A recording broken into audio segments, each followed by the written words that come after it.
Olá, pessoal! Hoje nós vamos estudar avaliação global na pessoa idosa na atenção básica, tá? Vamos lá? A avaliação da pessoa idosa no serviço de atenção básica tem por objetivo a avaliação global, com ênfase na funcionalidade. A presença de declínio funcional pode sugerir a presença de doenças ou alterações ainda não diagnosticadas. Então, gente, no primeiro momento, a gente tem que fazer a avaliação funcional do nosso idoso, tá? Porque muitas vezes é o declínio e aí, por consequência, ele acaba adquirindo uma doença por conta que ele não está mais de acordo com as suas funções dentro da normalidade, tá? A presença de declínio funcional pode sugerir a presença de doenças ou alterações ainda não diagnosticadas. É por meio dessa avaliação que se pode fazer um balanço entre as perdas e os recursos disponíveis para a sua compensação, tá? Então a gente tem que fazer essa avaliação para a gente designar, desenvolver um recurso para poder estar ajudando esse idoso nessa fase etária, nesse momento difícil, né? Que envelhecer é difícil, para que ele possa ter qualidade de vida, tá bom? Vários são os instrumentos existentes que colaboram com a avaliação ampla do idoso. A avaliação global da pessoa idosa direciona a atenção para o idoso com problemas complexos de forma mais ampla, com problemas complexos, dando ênfase ao seu estado funcional e sua qualidade de vida. Foi aquilo que eu falei, não é porque ele está numa idade de senilidade, que ele não tem que ter qualidade de vida. Sim, né? A gente sabe que a população está envelhecendo e a gente precisa se preparar como profissional para poder proporcionar isso para os idosos, tá bom? É desenvolvida por uma equipe multiprofissional. O que é uma equipe multiprofissional? Sou eu, enfermeiro, é o fonoaudiólogo, é o nutricionista, é o educador físico, o assistente social, o psicólogo. Então a gente não trabalha sozinho dentro da atenção básica, gente. A gente trabalha com multiprofissionais, tá? A gente precisa um do outro, é isso que forma uma equipe, tá certo? A gente não tem que assumir essa responsabilidade sozinho, a gente tem que montar estratégias para melhor qualidade funcional desse idoso, para ele ter qualidade de vida, tá bom? E tem por objetivo quantificar as capacidades e os problemas de saúde, psicossociais e funcionais do idoso, de forma a estabelecer um planejamento terapêutico a longo prazo. Então, a gente desenvolve dentro da atenção básica, que é chamado de planejamento terapêutico singular. O que é isso? Que é único, direcionado a única pessoa. A pessoa ela é individual, então a gente faz planejamento com essa equipe multiprofissional, com esse planejamento terapêutico a longo prazo, tá certo? O conceito de doença única, onde um único problema pode explicar todos os sinais e sintomas, não se aplica à pessoa idosa. Então, o idoso não tem uma doença única. A gente tem que ficar atento, tem que avaliar e nossa ferramenta principal é inspeção. A gente tem que fazer essa inspeção durante a consulta, durante a anamnese, tá? Pois essas costumam apresentar uma somatória de sinais e sintomas, resultado de várias doenças concomitantes, onde a insuficiência de um sistema pode levar à insuficiência de outro, que costuma ser denominado efeito cascata. Quer dizer o quê? O idoso tem uma doença que desencadeia uma outra doença, tá? A gente tem que ficar atento nisso também, tá certo? Alguns exemplos estão descritos a seguir. Uma pessoa idosa portadora de doença pulmonar obstrutiva crônica, o DPOC, pode, após um quadro gripal, desenvolver insuficiência respiratória. Então, uma pessoa idosa com DPOC pode, após um quadro gripal, desenvolver uma insuficiência respiratória, porque a doença pulmonar obstrutiva crônica, ela é uma obstrução do pulmão, dos alvéolos, né, gente? Então acaba que ele tem um quadro de insuficiência respiratória porque ele não tem mais a normalidade das funções pulmonar. Uma pessoa idosa normalmente pode ser muito comunicativa. De repente, passa a ficar mais quieta, conversando menos e após algum tempo começa a apresentar períodos de confusão mental. E aí a gente pode identificar como presença de infecção urinária, por exemplo, tá? Pode dar uma confusão mental. Então, tem que ficar atento a esses sinais e sintomas, tá certo? Normalmente, o que leva a pessoa idosa a procurar a unidade de saúde é um sintoma mais familiar ou mais facilmente reconhecível, que pode não refletir de forma clara ou direta o estado geral de saúde do mesmo. Como é que a gente consegue, então, fazer uma avaliação global disso, identificar o que é o que?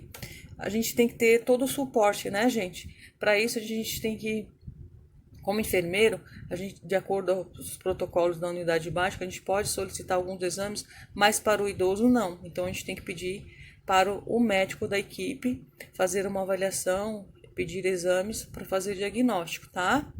Todas as alterações decorrentes do processo fisiológico do envelhecimento terão repercussão nos mecanismos. Gente, no que a gente pode fazer dentro da unidade básica em questão de pedidos de exame e prescrição de medicação, a gente pode fazer transcrição de receita para o idoso. Aí os protocolos da atenção básica nos permitem enquanto enfermeiros, tá? O que é a transcrição de receita? É pegar a receita que o médico prescreveu e transcrever para uma nova receita que a gente, como enfermeiro, pode carimbar, tá? Vale por 30 dias até a próxima consulta do idoso.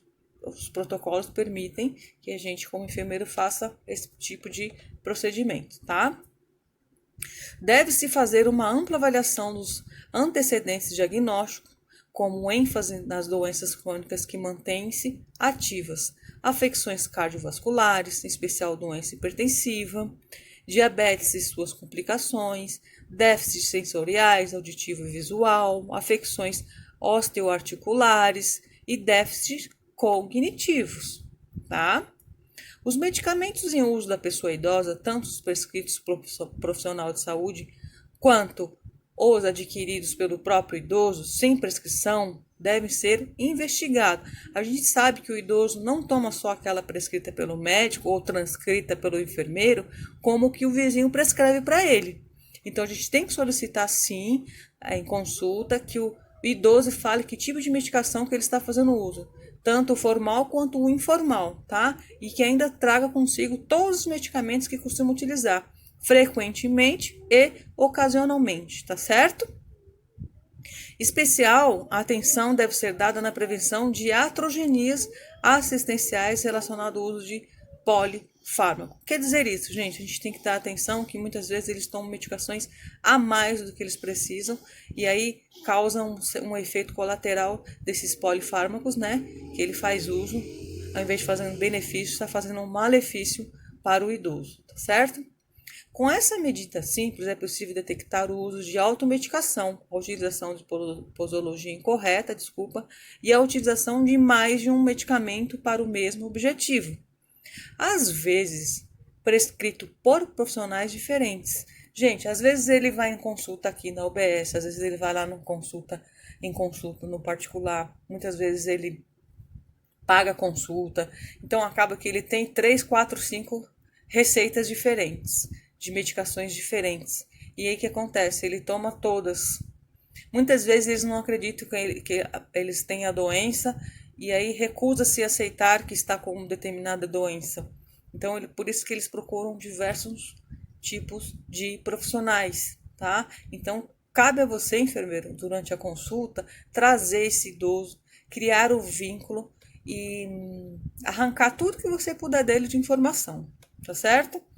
O registro das medicações mais frequentes utilizadas na caderneta do idoso contribui para evitar a ocorrência de iatrogenias associadas à polifarmácia. Gente, eu já falei para vocês da caderneta do idoso, é muito importante. Lá tem todas as informações do idoso, vacinal, de medicação, de consulta. Então é importante fazer com que esse idoso crie o hábito de trazer nas consultas essa caderneta. Ela também nos auxilia em questão de toda a informação que a gente precisa tem ali dentro da caderneta, tá certo? Perguntar sobre todos os sistemas e incluir questões que abordem mudanças no estado funcional no último ano, alterações de peso, fadiga, mal-estar, quedas, transtorno do sono, alterações cardiovasculares, alterações miccionais ou intestinais, presença de incontinência, afecções osteoarticulares, dor e problemas sexuais. Gente, na consulta a gente tem que abordar todos esses temas, tá? Com o idoso. A gente tem que tem que ter o máximo de informação possível para a gente fazer diagnóstico do nosso idoso, tá certo? Gente, uma coisa muito importante que a gente tem que fazer durante as consultas também é verificar a circulação periférica, porque isso ocasiona edemas em membros inferiores e, por consequência, eles podem desenvolver uma úlcera varicosa, né? E a gente sabe que essas lesões em membros inferiores, elas têm um tempo muito distante, muito prolongado de cura, de avaliação, de intervenção do enfermeiro, né? E fora a dor, desconforto do nosso paciente, né? A presença de doença arterial periférica, é um marcador de arteriosclerose, com maior risco de lesão coronariana e cerebral, né? A gente tem que fazer essa avaliação também. A avaliação durante consulta de enfermagem, a gente tem que abordar quais os temas? A alimentação e nutrição, a acuidade visual, a acuidade auditiva, incontinência urinária, sexualidade, vacinação importante, avaliação cognitiva, se ele tem perda de memória atual, tá? Depressão, mobilidade, se ele tem alguma alteração na marcha, e isso aumenta o risco de queda. As quedas que ele tem com frequência, qual é a frequência, tá? A avaliação funcional, se uma pessoa é ou não capaz de desempenhar as atividades diárias, as AVDs, que a gente já discutiu sobre isso, né? Tudo isso a gente tem que investigar e avaliar durante a consulta da enfermagem, tá bom, gente? É isso então por hoje. Tchau, tchau.